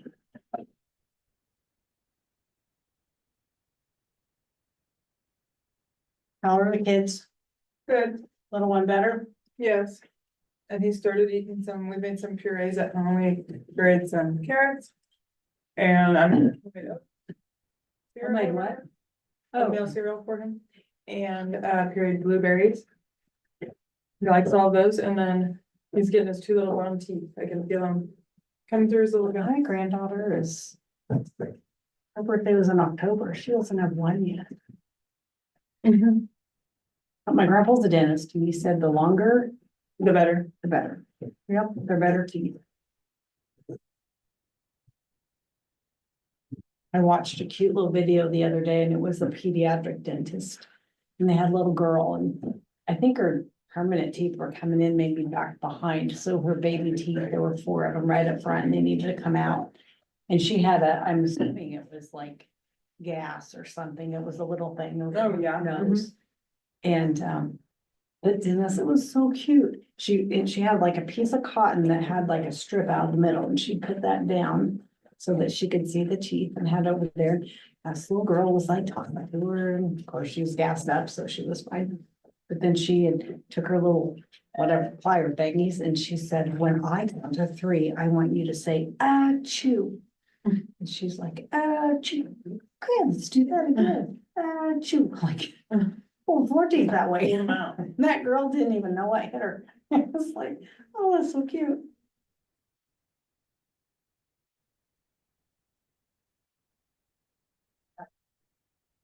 And then my daughter went, well, she probably did it with all of her kids. They wouldn't be able to get blueberries or any of that stuff. First, it was always the bland vegetables. Sweet potatoes or green beans, peas, like. But you know, they eat that stuff now.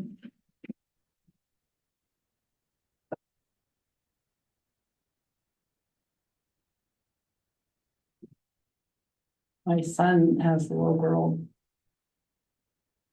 She gets those like, I don't know if they're just like applesauce or whatever, fruit squeezies or veggie squeezies, but they've got a little plastic thing it snaps up into, so you can hold your with your hand and you can suck on it. It snaps. It's a plastic, kind of similar to when my kids were little. They had the plastic ones and juice boxes went in, so you didn't like squeeze them and they went everywhere. But it has 2 little handles, so you can hold it and you can suck. Well, then she found what did she tried to feed her this weekend? She said, oh, but it didn't snap in there right. It was a yogurt one, but it just wasn't made for that or something, and she wasn't a real fan of the yogurt. Like, it probably just had a different flavor than, or taste than the sweet stuff she was getting. Yeah, the blueberries were really good. Well, we're just blend, I mean, it was just. Just blend them straight up and then put them in yeah. the, Cece had a. It's like, almost like was a, similar to that magic bullet they used to have, Yes, at baby that's- bullet, maybe it yes. was even called, and it had things that came with them. So she, like little cups with, screw lids. So she'd fill those at bowl, blend it all up, freeze them, and then pop those out, and then put the frozen little chunks into a freezer bag and label them, so. I've seen that done online. I need to get a little, cause I didn't make very much, just in little containers like this, but then I spoon it out and whatever, Yeah. but for daycare purposes. I got my sister had one, and it's like, that's a fabulous idea, but it's probably just this big, and it has four containers. It's that, Like silicone? silicone, but it has metal on the top, so it's firm when you wanna pop it out, but it holds one cup. It's for soup. Well, I suppose you could do anything, but you make chili and you have all that left over and you're kind of done with that after a couple days. Like, I just poured that in So there, then you could just defrost. and then one I portion. pop those out, and I have a bag full All of. right, thank you. Okay, I'm gonna chit chat. Okay. I have questions, but I can't remember. Okay, I'll be here. But I'm just hungry for a little soup. You Yeah. have one cup. That's a good idea. Yeah. Which I was, Michael and I like these smoothies, so I found these, I haven't ordered them, but I was like, we should make, it's just pain, because we like eating our bed. So, it's a pain to. It's a what? It's a pain to just get them all put together and run the blender when people are sleeping and whatever, so I was looking at these like glass jars you can freeze them in, and then when at bedtime, if you made a whole bunch at once. You want you it could for just- bedtime? A smoothie. For bedtime? Yeah, we eat them before bed. Like, instead of ice cream before bed, we. I gotcha. So if we make them ahead of time and then freeze them, you could just pull them out. Early, and then. they Yeah, get so I was thawed out looking by into like then. what you would put them in, but I found these like glass jars some people were using, but I also saw people use those big molds and they just like popped them out. And Do you like to suck it through a straw, I or do. does it matter? he eats it with a spoon usually, but I like. Then it wouldn't matter. Slurp it. Yeah, if it was a spoon, it wouldn't matter in that. Right. What do you put in it? Oh, whatever. We buy like a bunch of bananas and chop them up into just little pieces and freeze those, and then we just buy bags of assorted.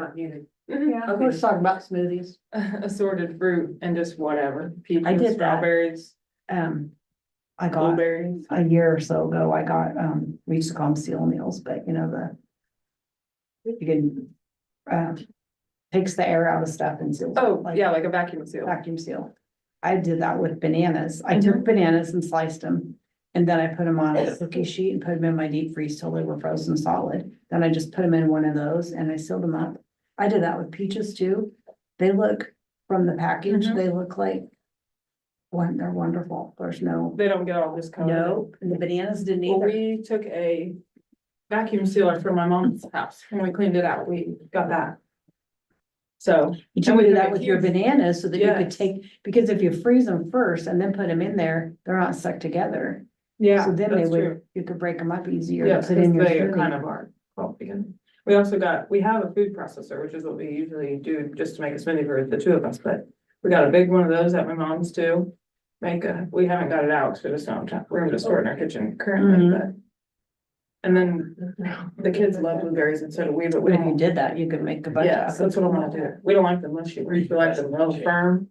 So we leave the mushy ones in the package and put those in the freezer. They're those. If you got the thing from Amazon, I could, it comes actually with two, so you have 4. I gave one to my daughter, but like.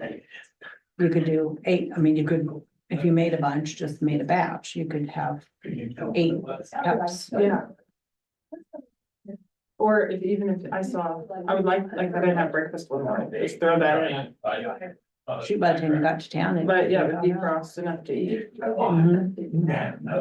Could do it even for your son, like, Yeah, I've seen it where they've taken those, well, yogurt, but you could still do with that stuff. And just like globbed it into tiny little, they yeah, melt Yeah. melt aways in your that's a good mouth. idea. I would think, I didn't know. My daughter-in-law was telling me, is it one before they, you're not supposed to have like honey? Yeah, that's what I said. I had kids, there wasn't. Nobody said, oh, you can't have that. I know. Lots of You regulations, eat a lot of honey. and you don't sleep on your stomach. Right. But I had 3 kids, they did. Well, they say don't sleep with your kid in the bed, and all my kids have slept in my bed as babies. Yeah. I told the doctor that one time with Etta, and she was like, oh, no, you can't do that. And so the next time I came, she's like, she sleeps in a crib, doesn't she? And I said, yeah. Do you want me to get some sleep or not? Yeah, All my babies are fine. yeah. They're still living. We have, like, when I have separate blankets, it's not like the baby's in there like under the covers suffocating. Mm-hmm. Yeah, I would be afraid. I'd roll, I mean, I remember doing that just so I could get some shut eye. Yeah, Yeah, but I also like sleep very still in one position. I do. In fact, I do more, like if I have to sleep with a grandkid because they want to, it's like they move everywhere and I know I can hardly have anything out of place, like, right Yes. where I slept. There was like, I know. it's out of water everywhere. I know they get turned sideways, they're kicking you. It's like, what is going on with you? Yeah. But yes, I sleep that same way, like just right here's where I slept. That's it. Mm-hmm. Yeah. I got a cat from Andrea. Oh, yeah.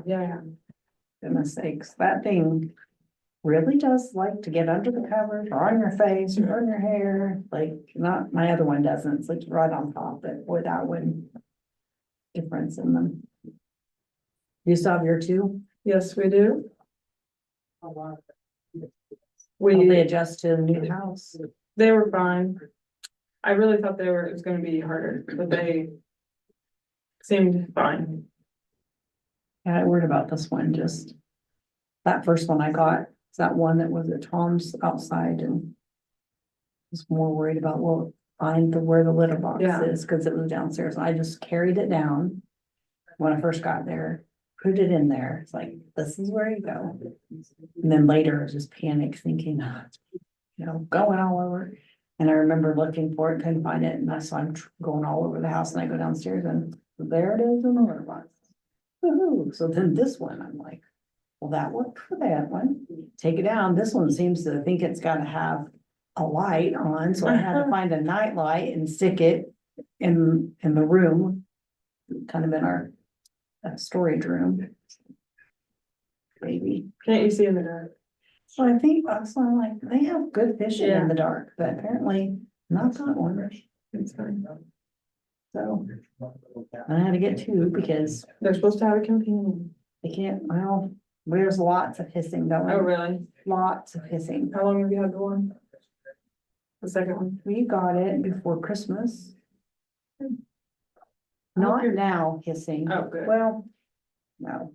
It was like you looked at me and it wasn't mine hissing. Mine hissed the first day, but after that it was the other one that hissed. But that part's a lot better. I just think mine's the alpha cat and just I'm like, we have a tower and that's Mhm. always where she was. Well, now this one gets up there and you just see her sitting there glaring like, you're sleeping. That's where I sleep. Our tower has like 2 spots at the top, luckily, so So, yeah, one up here, Yeah. but this is cushier up here than this Oh. one, and that's where. ours are he's exactly at. the same, they're just different. So, what was it, Sunday? My cat, my first cat was on the couch and that cat walked by and my cat went down and just went. It's like, you're being rude. There is They no did nothing reason, to you. didn't do anything to you, just walked by. That was uncalled for. And I will talk to her. Well, the cat we had first is quite large, so she doesn't get up where she used to. So that's okay that the other one gets up there. She's a big girl. We took her to the Mine's vet the pretty other day and they were like, can we get a weight on that cat? And the vet was like, that is a big cat. In my old vet, from when we lived at the farm, we took our cats in there. And I remember the vet saying, if you put her on a diet, Oh, she yeah. could live a year or two longer. But she's not gonna be real nice. And I said, well, then I'm just gonna let her live her life. Yeah. It's just, she's on full feed. I keep food in the bowl. Cause he said, she's not gonna be nice. She's had that and then you take it away. She will not be nice, but you can. Prolong her lives. She lived 16 years. I mean, she had kidney failure at the end, so she did get a little bit skinny, but she had a very good life for 16 years. Yeah, this Julie, she will let me know if she can see any piece of the bottom of the bowl. You better be filming it. She'll follow you around meowing like, ma'am, I can see a little bit of white under here. More food, please. Yeah. I saw, gosh, it was a feeder, but there was a piano. Have you seen Uh-uh. that? It's a piano keys, and then you lift the lid up like the top part of the piano, but that's where you put the food. And the cats Plays the have to piano? do that, and it comes out underneath. So they play 1, 2, it didn't do anything, so the cat kept going, and then you could hear the food That's drop, and really they funny. ate it this late. Well, that's pretty cool. The teacher cat to play the piano. Yeah. Well, you see those videos all the time with those Those dog buttons. dog buttons, and they. I know, I push think it. that's so cool. Well, they're smart. I mean, they can do commands, so they can figure Right, out those yeah. colors and what that says. Yeah, I think cats could too. Pretty smart. I saw a video that it was a cat owner talking to a dog owner that had to take like in the blizzard, take their dog out the bathroom, and it said, I don't remember even what the thing said. Basically, it was, it's nice and toasty in here, and that's something I'll never have to do. Walk the dog Yeah. in a blizzard.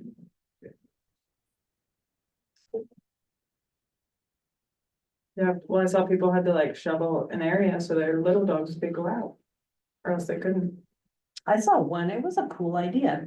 You couldn't have done it in this blizzard, but with a little bit of snow, they had taken a tarp, it didn't look like a very heavy one, and just put it out on a piece of grass, like out their back patio. The snow fell on it, but then they just took it and it was like, Moved it.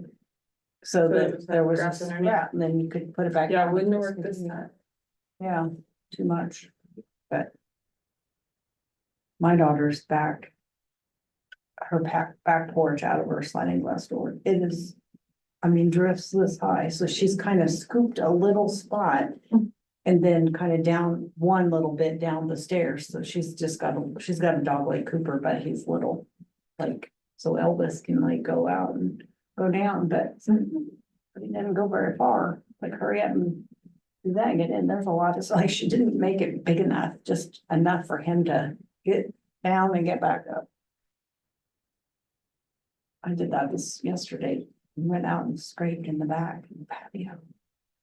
I kept thinking, I'm not even worried about that. It's like, it's not gonna go anywhere. Like, It's cold enough, it's just sitting. it's just gonna sit there and then get hard, and I'll never get, I mean, never gonna be a warm enough day that it's gonna melt a foot and a half of snow. Yeah. It's back there. So probably got 3/4 of it shoveled. I had to give up. I went to look for a shovel. My neighbor's got one that's got a kind of an ergonomic. That really does make your back feel not hurt doing that. I couldn't find one in town anywhere. Went to Gibson's and all they had was a little kid red one that was about this big. I think I'll wait. We've got one. I just want one like that. Yeah. Wait till they get their new supplies in. Or listen to the game. Basketball game. Is that what's at the high school? Who are they playing? Is it Chapman? I thought I saw like a white bus, but is Mary's? Who else has a white bus? Like this. Yeah. Your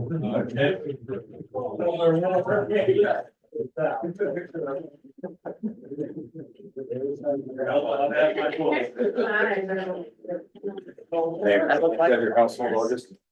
Is it out there also? Yes. Front of the truck, it comes out, doesn't ask me what that is. It's a pretty good plan. It's okay.